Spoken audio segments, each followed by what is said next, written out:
En ce jour symbolique, je tiens tout d'abord à rendre grâce à Dieu, prier sur le prophète Mohammed et sant bu baax samay waajur. Monsieur le directeur de cabinet, dites au ministre que je l'exprime toute ma reconnaissance.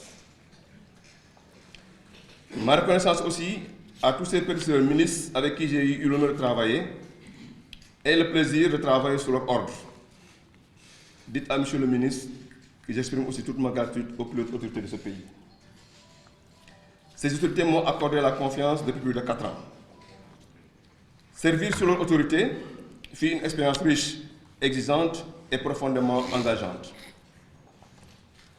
C'est très difficile d'être directeur général des transports, parce que c'est assumer de très hautes responsabilités au quotidien, car il s'agit de voir se confier les rênes de la mise en œuvre de politiques publiques, et de facto, vous devenez responsable devant le ministre et devant le président, puisque vous allez conseiller le ministre à prendre des décisions qu'il va donner à l'autorité, et toutes ces décisions vont engager tout le peuple.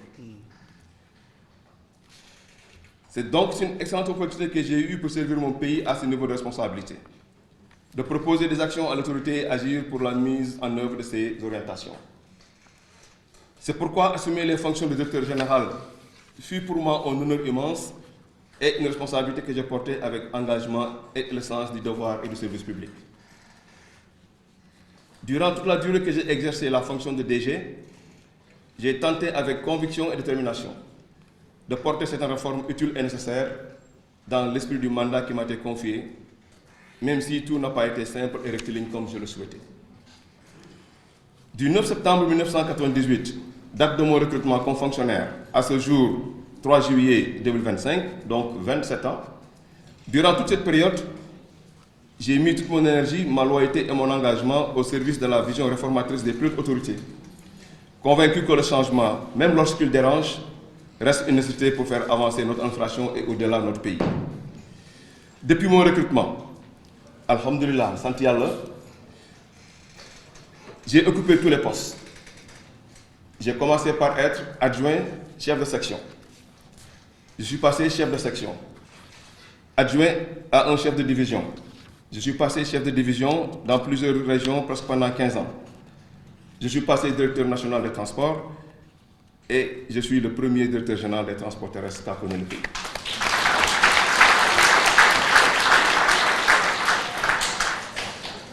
Donc, sant Yàlla bi nga xamante ne bépp ndombo tànk bu am ci direction générale des transports takk naa ko ku takkul nag du tekki. Malgré l'immense charge de travail et toutes les difficultés, ça a toujours été un plaisir de travailler à la DGTR. J'ai laissé passer beaucoup d'opportunités à l'étranger et à l'international, parce que j'ai le sang de fonctionnaire, j'ai la vision d'un fonctionnaire. Et ce qui m'intéresse, c'est œuvrer pour le Sénégal et pour l'intérêt général. Ça n'a pas été tout le temps facile. Certaines dynamiques n'ont pas toujours permis aux initiatives que j'ai engagées d'aboutir comme je l'espérais. Mais ces blocages, parfois assumés, parfois plus discrets, ont mis certes à l'épreuve de temps en autre ma patience, mais jamais ma détermination, ma ténacité et mon calme. En 27 ans de carrière, je ne me suis jamais plaint devant l'autorité. Jamais. En tant que musulman, j'ai tout supporté, parce que je me dis que c'est mon destin. M'arrive que ce qu'Allah a prescrit et décide de moi. Je les ai acceptés aussi comme faisant partie de ce que certains appellent la réalité du terrain. C'est cela aussi le sens et le charme d'être un fonctionnaire. Le charme d'un fonctionnaire, c'est de servir. Uniquement servir et encore servir. Il y arrive des moments où vous allez semer, vous allez arroser la plante, vous la voyez grandir, vous vous battez pour que cette plante-là ne meure pas, mais au moment de sortir les fruits, vous partez. C'est ça la continuité et l'administration. C'est pourquoi, chers amis, chers frères, chers collègues et chers parents, soyez rassurés. Je pars avec le sentiment du devoir accompli et la satisfaction d'avoir gardé le cap de mes convictions, mais aussi je pars avec l'espoir que ce que j'ai pu initier trouvera tôt ou tard une suite favorable avec Babacar.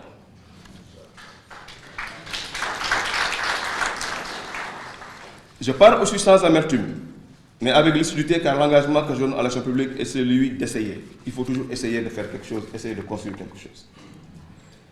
Enfin, je pars avec le sentiment d'être resté debout durant toute ma carrière dans la fonction publique, et j'ai cru et j'ai tenu avec mon unique boussole. Servir avec respect, loyauté et humilité. C'est pourquoi j'ai assumé mes fonctions avec loyauté, avec rigueur et conviction. J'ai porté des réformes que je croyais.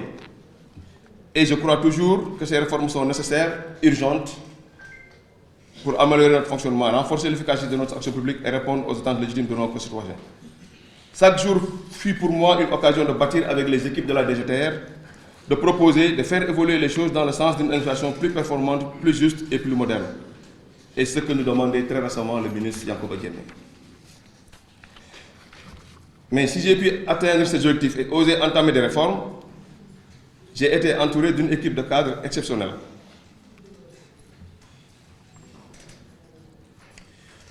Une famille soudée.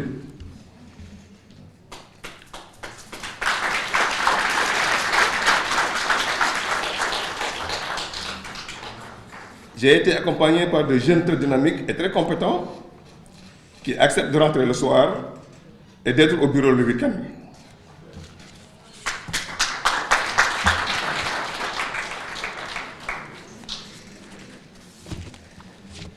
Les gars, je vous remercie du fond du cœur. Je tiens aussi à remercier tous ceux qui m'ont soutenu, accompagné, travaillé sans relâche. À vous tous, je dis merci pour votre fidélité à l'intérêt général. Je vous souhaite et je vous recommande encore d'être plus disponible pour le DG Babacar Fall.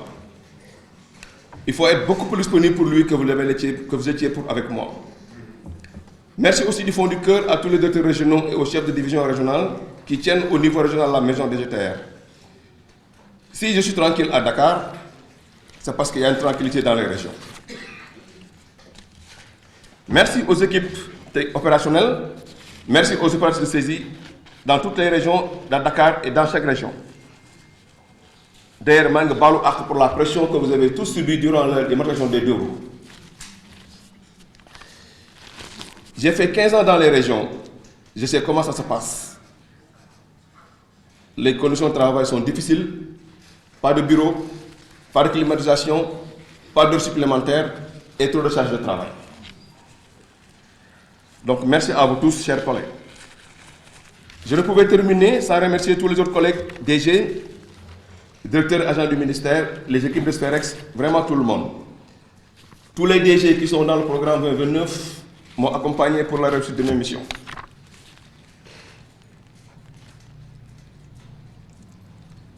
Les états généraux ont été une bonne occasion pour jauger la capacité de travailler en groupe. Tous les DG étaient conviés quotidiennement à des réunions. Et cela a montré notre capacité de travailler ensemble malgré tous nos points de vue différents.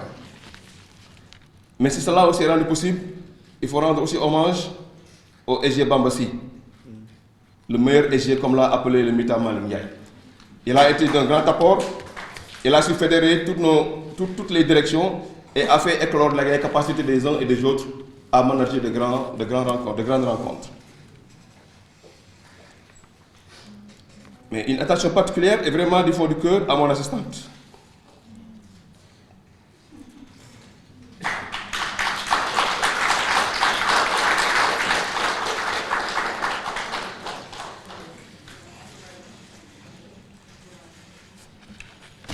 S'il y a une dame qui m'a protégé, c'est Mme Sidibé.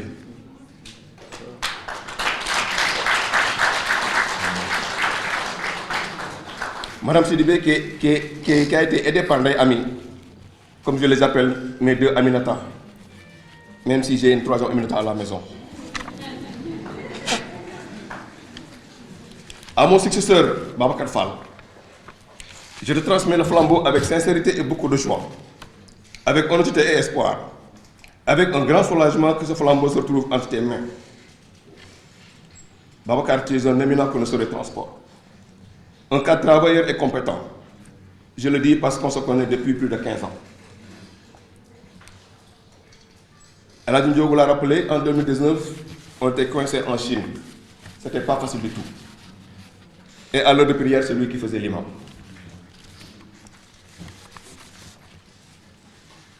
C'est donc dans un esprit de continuité et d'intérêt supérieur qui m'anime ce jour, car le DG Ababacar Fall est un jeune frère. Un jeune frère qui n'hésite pas à m'appeler grand. Il ne m'a jamais appelé DG, il m'a toujours appelé grand. Et ça depuis 15 ans. DG, je te confie alors cette famille. Je te souhaite plein de réussite dans la poursuite de cette mission. Je te souhaite de bénéficier de meilleures conditions pour aller plus loin que ton grand frère et prédécesseur pour le bien de tous. Je serai là, je serai disponible et je ne ménagerai aucun effort à chaque fois que tu as besoin de moi pour échanger sur une question. Chers amis et collègues, avec votre permission, je dois demander pardon publiquement et majestueusement à mon épouse et à mes enfants. J'ai toujours été absent à la maison. Il y a ma fille qui dort. Un jour, je lui ai dit que demain je viens à l'école. Elle est partie dire à toute l'école que demain papa vient à l'école. Parce que j'y vais qu'une ou deux fois par an. Quand j'arrive à l'école le matin, j'ai un comité d'accueil, directrice la blanche, tout le monde m'attendait. C'est une manière de me dire il faut venir. Alors j'ai dit qu'est-ce que ça passe? Il me dit que ta fille a fait le tour de toutes les classes pour dire à toutes les maîtresses que demain papa vient à l'école. Donc je leur dois pardon pour tout le temps que je me suis absenté à la maison, mais ça valait le coup parce que j'attendais ce jour où j'allais partir pour partir la tête haute. Je ne dis pas pour faire peur à Mme Ababacar Fall, mais il faut se préparer et préparer les enfants. Il sera absent, il va voyager beaucoup, il va arriver au bureau, à la maison à 2 h du matin, il ne faut pas lui demander où est-ce que vous étiez. Parce qu'il m'arrive souvent qu'on me demande où n'est-ce. Il va arriver à Ababacar Fall, que tu passes la nuit, tu as vu le canapé là? J'avais un drap. Pendant les états généraux, moi et G, on a passé des nuits blanches ici. Il fallait se coucher à 4 h du matin et être au bureau à 8 h. J'ai préféré dormir au niveau de mon bureau. Pour tout cela, je me dis qu'il fallait le vivre pour sentir ce que je ressens aujourd'hui. 27 ans, ce n'est pas 27 jours ni 27 heures. J'ai eu beaucoup de plaisir à le faire. C'est pourquoi je ne peux faire que remercier Allah, qui m'a donné la chance de pouvoir réussir le peu que j'ai réussi. Je voulais réussir plus, mais Allah décide de ce que tu vas réussir et ce que tu ne vas pas réussir. Et je prie Allah que ce que je n'ai pas réussi, que mon jeune frère puisse le réussir. Qu'Allah vous accompagne et nous protège tous. Je vous remercie.